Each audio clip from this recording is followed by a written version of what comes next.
Do you go all in on a new hobby or lifestyle change only to throw in the towel when something throws you off? Do you say, I'm not going to work out today because I only have 15 minutes and I planned an hour-long workout? Or maybe you commit to meditating for 30 days and then miss day 4 and you never pick it back up again. Today, I'm talking all about the all or nothing mindset. The points I'm going to cover are why this is a problem, how you can improve your health by moving towards a middle ground, and my top tips for breaking this all or nothing mindset.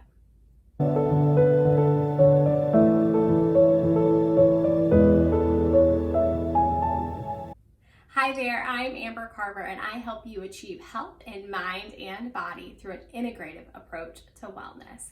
Be sure to hit subscribe to my YouTube channel so you don't miss a video. Today I'm talking about how you can enhance your health by losing that all or nothing mindset. Let's go. Okay, so let's talk about why the all or nothing mindset is a problem. Here's the thing, is that it's actually incredibly limiting. You're either going all in at 1,000 miles per hour, hustling so hard, but you can only keep up that pace for so long before it starts impacting your health. The other side of this is that you're frozen, you're stuck, you're not moving. Both options are not sustainable.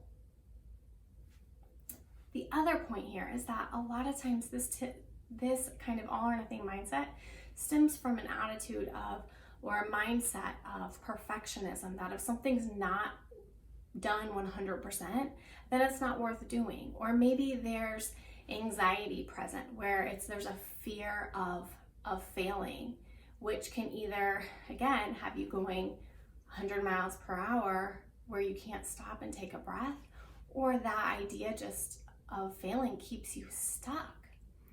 I'm going to ask you to dig in underneath that. What's the underlying fear? Are you afraid that it impacts your self-worth or your identity?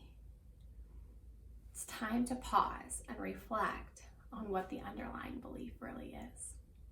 So let's talk about how you can improve your health by moving more towards a middle ground. So instead of being here with the all or here with nothing, let's see how we can kind of bridge these things together to find more of a neutral space or a middle ground. So by moving inwards towards that middle ground of neutrality, you're actually allowing yourself grace. You're reducing the pressure around the success or the negativity around failing. In turn, this means you're actually reducing your anxiety overall. I like to think of this as releasing the pressure valve. When we reduce the pressure that comes with that all or nothing mindset, your brain and body are able to move out of a stressed state and into a state of curiosity, creativity even, and you're able to just better align with yourself and who you want to be. If you want to know more about what happens to your body when it's under stress, be sure to check out my last video where I talk all about that. So let's dig into my top tips for breaking this all or nothing mindset. I'm going to ask you to pause and reflect. I really think that's the first step, is to start to notice when you're in that mindset, when you're in that place of being just stuck, like you're not able to move out of the position that you're in, or you find yourself just going so hard that it's just not sustainable. I'm going to ask you to pause, reflect, think about how you got to that space. What else might be going on? And the key here is actually my second tip, and that's to get curious.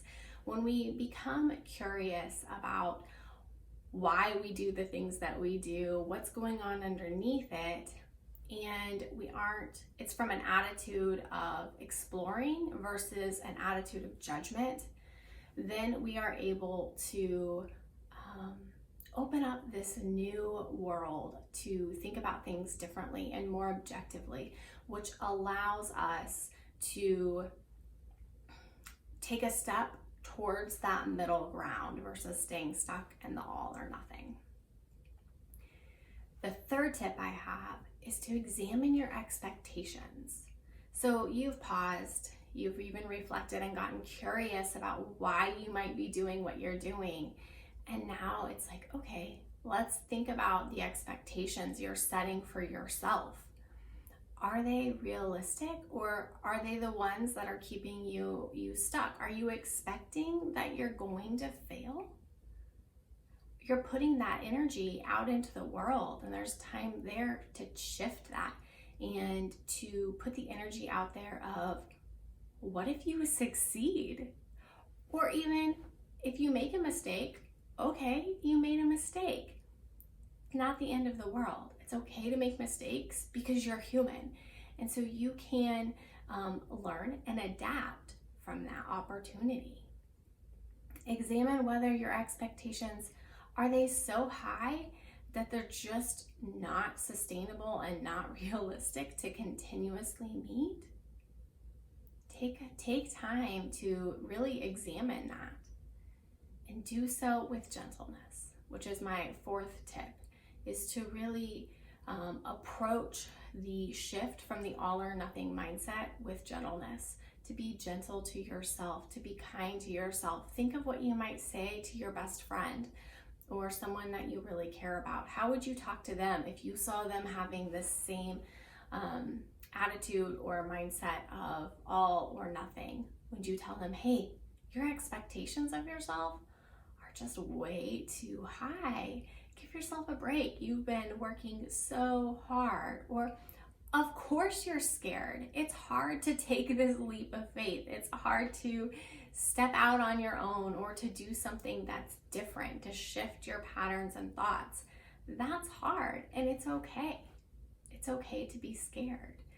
You're treating yourself with that same gentleness, which actually helps calm down your nervous system, allows you to continue to reflect and examine and to think with a broader viewpoint than the narrow one that comes with an all or nothing mindset. All right, I hope you found this video on the all or nothing mindset helpful, that it's giving you something to really think about and reflect on this week and in the coming weeks. So don't forget to subscribe to my channel, and if you need extra help with any of the topics that I covered here, head on over to my website to book a session or a consultation with me.